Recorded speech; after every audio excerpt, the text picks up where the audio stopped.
a gente continua falando da diabetes aqui no estúdio. Muito bom dia. Bom dia. Doutor Wellington, qual a importância de descobrir a doença ainda de forma cedo e não tardia? Qual também a diferença na hora do tratamento? Perfeito. Essa importância do diagnóstico precoce é principalmente relacionada às complicações vasculares do diabetes. Você sabe que o diabetes é uma doença que aumenta os valores de glicose no sangue, de açúcar, e esse açúcar alto ele leva a complicações vasculares, né? Complicações microvasculares, principalmente em retina, no fundo do olho, nos rins e nos nervos periféricos, e também as complicações macrovasculares relacionadas ao acidente vascular encefálico, derrame, o infarto agudo do miocárdio e amputações e doença arterial periférica. E a gente sabe que quanto maior o tempo de hiperglicemia, maior a chance do desenvolvimento dessas complicações. Então, o diagnóstico precoce permite que a gente coloque esse açúcar para baixo e reduza, assim, as complicações vasculares. Doutora Tatiana, quais as doenças bucais são mais frequentes em quem tem diabetes? Olha, é muito comum no paciente diabético ele apresentar um hálito diferente, né, por conta do conteúdo cetônico, ele começa a produzir um cheiro próximo a um cheiro de maçã passada. E a doença mais frequente na boca do paciente, do diabético, é a periodontite, a doença gengival, né? A inflamação da gengiva, que pode levar à perda do dente precoce por conta dessa doença. A cárie também está presente em alguns casos de paciente em menor frequência. Doutor Wellington, nós falamos nos cuidados diários de quem tem a diabetes. Eu queria que o senhor comentasse 3 situações: atividade física, alimentação e acompanhamento por um profissional médico. Perfeito. A atividade física ela é fundamental para o controle do diabetes. Nós vimos uma colega conversando agora, a Patrícia, falando da importância de você ter o diabetes bem controlado em relação à questão da insulina. A gente sabe que o exercício físico ele promove uma sensibilidade à insulina. Então, os pacientes com diabetes tipo 2, que é a principal causa de diabetes, eles têm resistência a esse hormônio. Cada sessão de exercício deixa você mais sensível à insulina pelas próximas 72 horas. Então, isso facilita o manejo da glicose pelo paciente com diabetes. Em relação à alimentação, o fundamental, os pacientes às vezes têm muito medo em relação à questão do açúcar. Porque o açúcar vai subir no sangue, enfim, vai causar hiperglicemia. Mas a gente sabe também que outras formas de carboidrato, como por exemplo, presente no arroz, na batata, eles também se transformam em açúcar e sobem o açúcar no sangue, e com isso colaborando também para a hiperglicemia. Então, de uma maneira geral, em relação à alimentação, os pacientes com diabetes precisam ter cuidado com a quantidade de carboidrato na refeição, não só com açúcar. E o terceiro ponto eu esqueci. Acompanhamento do profissional Perfeito, a relação médico, do acompanhamento. Nós fazemos o acompanhamento do diabetes com base nos exames de glicemia, de automonitorização da glicemia trazida pelo paciente e de hemoglobina glicada.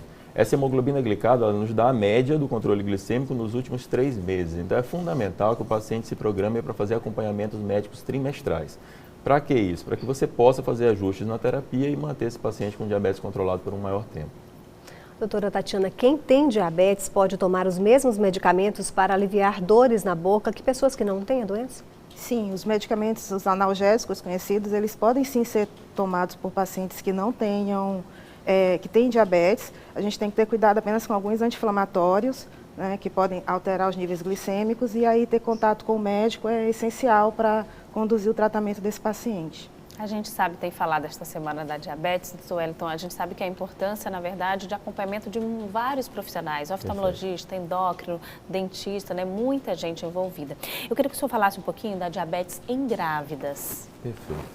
A gente tem basicamente 2 situações do diabetes na gravidez. Existe o chamado diabetes gestacional, que é uma condição que surge durante a gestação, porque a gravidez ela aumenta alguns hormônios no corpo dessa mulher que aumenta a resistência à insulina, principalmente o lactogênio placentário.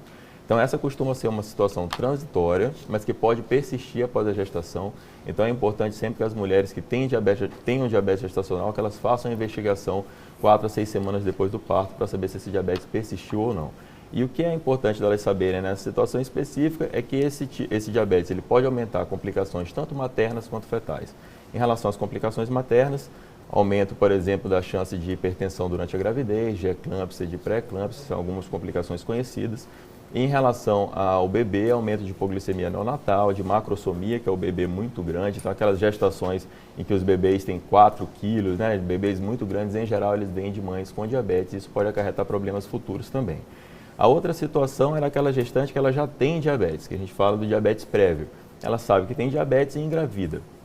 essa gestante ela tem que estar atenta, além desses fatores todos que eu mencionei para o diabetes gestacional, a possibilidade também de evolução das complicações vasculares que essa paciente já tem, sobretudo da retinopatia diabética. Então, a gente sabe que as pacientes com diabetes prévia, elas evoluem com mais retinopatia e elas precisam ter mais cuidado em relação ao controle da retina. Doutora Tatiana, no tratamento não emergencial, como limpeza, um canal, o dentista ele precisa ser especializado em diabetes?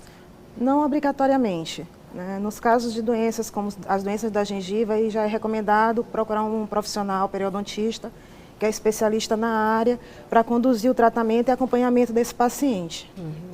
Doutor Wellington, sobre hereditariedade, pessoas que já têm na família casos da diabetes, seja de qual tipo for, precisam, lógico, ficar mais atentas? Sem sombra de dúvidas. A história familiar de diabetes, especialmente em parente de primeiro grau, é um dos grandes fatores de risco para o desenvolvimento de diabetes, e aqui falando em especial do diabetes tipo 2, que é a forma mais comum. Então, aquelas pessoas que têm casos de diabetes na família já devem ficar atentos à questão do rastreio. O diabetes tipo 2, em especial, ele vai surgir após os 45 anos, mas se na sua família você tiver uma história já de diabetes com apresentação mais cedo do que essa faixa etária, então a gente já recomenda também que o rastreio do diabetes já se inicie mais ou menos próximo dessa data de diagnóstico em que ocorreu no familiar. É preciso lembrar que existe uma outra forma de diabetes também um pouco menos comum, mas bastante comum aqui no Nordeste, em que as famílias são grandes, que é o diabetes do tipo MOD, que é uma forma genética e que você costuma apresentar diabetes em todas as gerações. Então é importante a gente estar atento para essa possibilidade de diabetes também. Queria que o senhor falasse um pouquinho, a gente ouve muito as pessoas falarem em pré-diabetes. Não estou com diabetes, mas estou na pré-diabetes, que também tem suas modificações. O que seria isso? Perfeito. Primeiro é preciso esclarecer que o pré-diabetes existe. Os pacientes chegam para a gente com muita frequência e dizem, doutor, pré-diabetes não existe. Não, na verdade existe, ele é muito bem delimitado, muito bem definido. Então nós fazemos o diagnóstico do diabetes com base em 3 exames. O exame de glicemia de jejum, o exame de hemoglobina glicada, frequentemente esses 2 são suficientes, e a gente tem também o teste de tolerância oral à glicose. Existem valores para cada um desses testes que já são considerados alterados, mas que não são suficientes para você determinar o diagnóstico de diabetes nessa condição.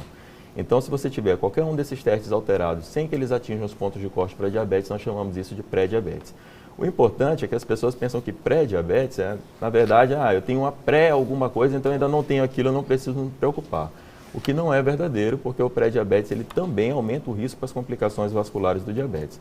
Então já é uma população de risco extremamente aumentado para o desenvolvimento do diabetes e que já precisa de atenção também em relação às complicações vasculares. Queria que o senhor comentasse sobre hoje as formas que nós temos, eu acredito que evoluiu bastante isso, de repor a insulina. Perfeito. Basicamente, o que nós temos hoje disponível ainda é a administração subcutânea de insulina. Está sendo desenvolvida a insulina oral e outras formas de insulina também mais modernas, inclusive por via inalatória, já chegou a ser comercializado isso.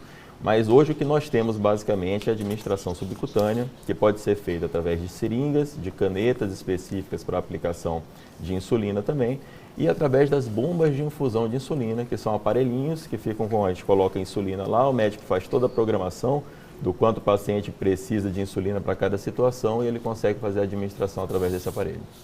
Tá certo. Muito obrigada pelas informações aos dois, pela vinda até aqui. Obrigado pela oportunidade. Na próxima quarta-feira tem mais quadro Saúde. Você pode mandar perguntas para a gente, também sugestões. Anota o nosso e-mail, bomdiatv@mirante.com.br.